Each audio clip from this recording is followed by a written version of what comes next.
Pasan Sarath teacher කෙනෙක් හැටියට art teacher කෙනෙක් හැටියට ඔයාගේ ආර්ට් ෆෝම් එක හරිම ලස්සනට ඔයා ඉදිරිපත් කරා විශේෂයෙන්ම ඒ කියන්නේ ඔයා ඒ දුම එන විදිහට තමයි ඔයාගේ ආර්ට් එක කොහොමද යන්නේ කියන එක. ඔයා යකඩ වලින් කලා නිර්මාණයක් කරා. හරිම ලස්සනයි. ශ්‍රී ලංකා's got talent කියන්නේ හරිම විශේෂ වේදිකාවක්. ලස්සනයි හොඳයි කිව්වටත් අපි කොච්චර හොඳද අපේ දක්ෂතාවය අපි තව කොච්චර දියුණු කරගන්න ඕනේද කියන එක තව දියුණු කරගන්න ඕනේද කියන එක මේ වේදිකාව තුළ තීරණය වෙනවා.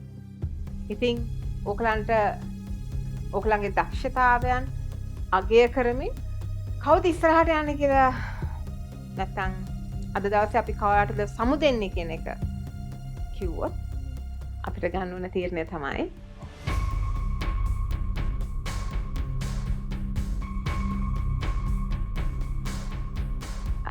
සරත් පසන්වත් අද දවසේ අපි තරගෙන් සමු දෙනවා.